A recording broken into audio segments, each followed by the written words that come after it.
Today, we're going to be talking about the new Mizuno Wave Horizon 5. Let's get into it.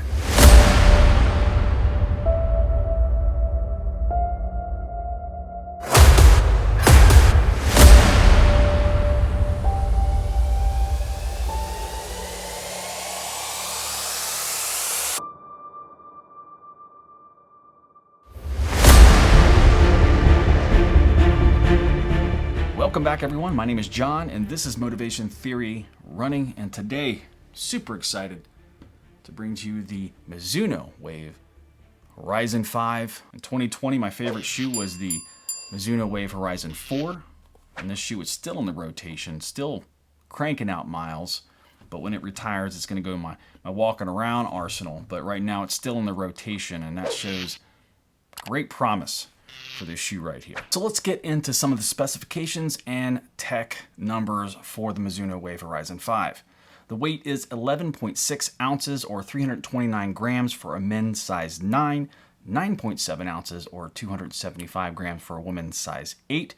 The drop is 10 millimeters. The category is a stability maximum cushion daily trainer, and the price is coming in at $160 US. And some of the key features of the Horizon 5 is it does have the XPOP, which is a completely new type of midsole compound that delivers cushioning, rebound, and durability at a high level. This material is super soft and has a high energy return. And making its debut in the Horizon 5, the Mizuno Enerzy foam, which is an all-new foam that is more responsive and has more springy qualities compared to the former running EVA technologies like U4icX and the U4icX. This shoe also does have the U4icX Midsole, which is a lighter, more cushioned iteration of the U4icX, which is not in this shoe anymore. It delivers a softer underfoot feeling for a smooth transition. It is also found in the Wave Enigma, Wave Inspire, Wave Rider, and the Wave Prophecy. This shoe also has a U4icX Strobel lasting board, which ensures a comfortable underfoot feel as you're running down the road. And the Horizon 5 has the X10 outsole, which I hope they never do away with. It's a super durable carbon rubber that allows for longer wear, and it surely does allow for a lot longer wear than a lot of the other shoes I have found. And in the Horizon 5, we no longer have, just like in the Horizon 4, a hard wave plate. We have this support wave foam, which is a mesh of 3 different types of technologies, which we will get into later in this review. And we also, of course, got the jacquard upper, which I love the material that they're using for the upper in these shoes now. Now, I get asked this all the time, so I'm going to give you some context. I am 6 foot, I'm 200 pounds, I'm an ultra runner who runs about 30 to 60 miles a week. I wear a size 11.5 US. I'm a slight overpronator that also runs in a neutral shoe. I can also run in the Sky and the Wave Rider 24, which I love both of those shoes.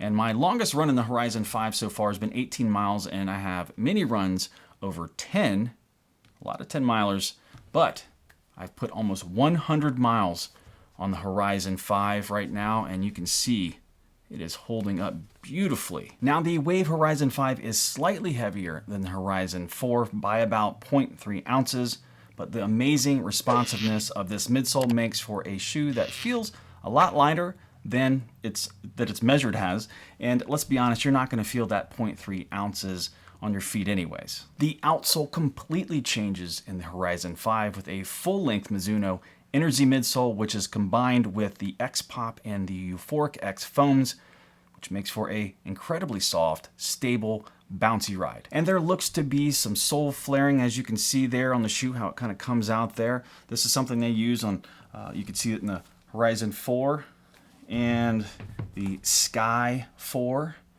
Same kind of thing they're doing there.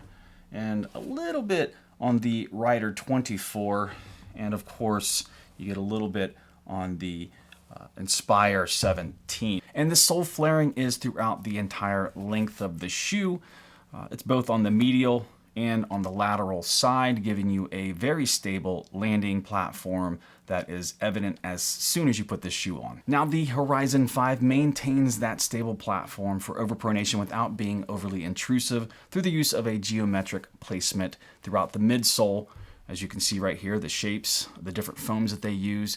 They don't use any kind of medial post, and there's no wave plate there anymore. They just use this wave foam in here to give you that support to keep you from rolling too far to the inside. So we have a bottom layer of the U4icX foam that runs the full length of the shoe, and then a second layer of Enerzy foam that forms a ring around the shoe. And then we got the XPOP in the center that you see right there, that yellow spot. They got the XPOP running down the center of the shoe also. Now all three layers of foam run the full length of the shoe, combined to deliver a optimal shock absorbing durability and superior ride that is innovatively light, well cushioned, responsive, and quite resilient. So I have been running in Mizuno shoes for a very long time, in the Inspire, the Rider, the Horizon, and the Sky, which I have all right here.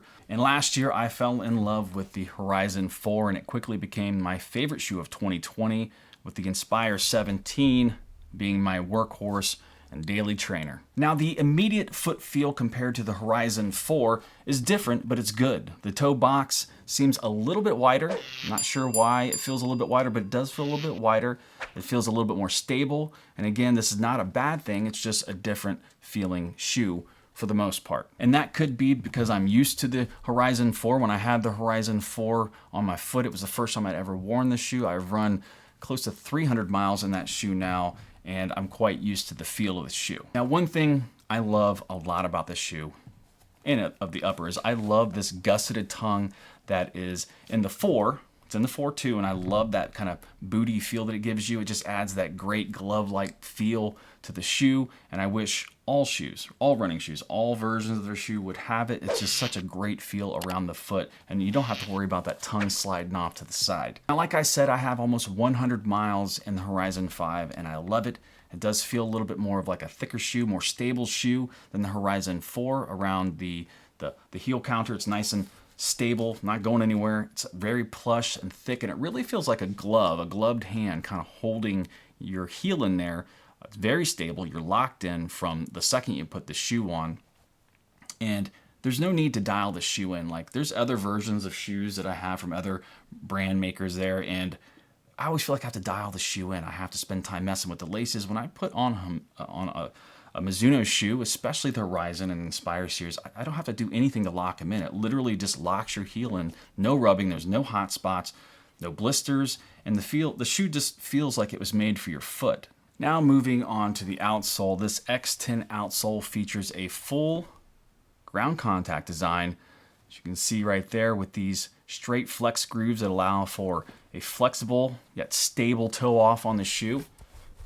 As you can see, it's not going to collapse completely in on you, but it does give you enough movement there from day one, so it's not a stiff and rigid shoe from coming out of the box. You can literally put the shoe on and run in it and not feel like there's a ton of break-in. Now overall, the ride is soft, plush, responsive, giving you that smooth, supportive ride without being overly corrective as a supportive shoe. Now, you don't want a shoe that feels like it's pushing your instep completely up and not allowing you to kind of pronate at all, but this shoe gives you enough support when you need it, and it's not overly burdensome if you don't. Now let's talk a little bit about the quality and durability of the Horizon 5. Now, it is funny to even bring up the topic of quality and durability because it's never an issue with any of the Mizuno shoes that I run in. They are well made, and that X10 outsole, as you can see, this gives you your money's worth. The uppers are always good to go. They never fall apart. I mean, look at these. Probably close to 200 plus miles on the 17. Just nothing wrong with them. This is the Horizon 4. There's the outsole, as you can see. Has just under 300 miles. As you can see, the upper on that just looks fantastic. So while the Horizon 5 returns with some big changes, it continues to be a responsive, bouncy, plush, and very protective feeling shoe that will no doubt be able to put lots of miles behind you as you move forward with your training. So in conclusion, the Wave Horizon 5 is a welcome update to Mizuno's stability shoe lineup. It's the most plush, the most cushiony, and responsive running shoe in its lineup. And I'm glad to have it. I'm glad to have it in my arsenal of Mizuno shoes over here, as you can see up in the window. And you can't see them all here, but I love them all. And I can say that Mizuno did a fantastic job with the Horizon 5. Bravo. If you're looking for a stability shoe that is well suited for someone who needs some support, a little support, a lot of support, just depending on how much you pronate.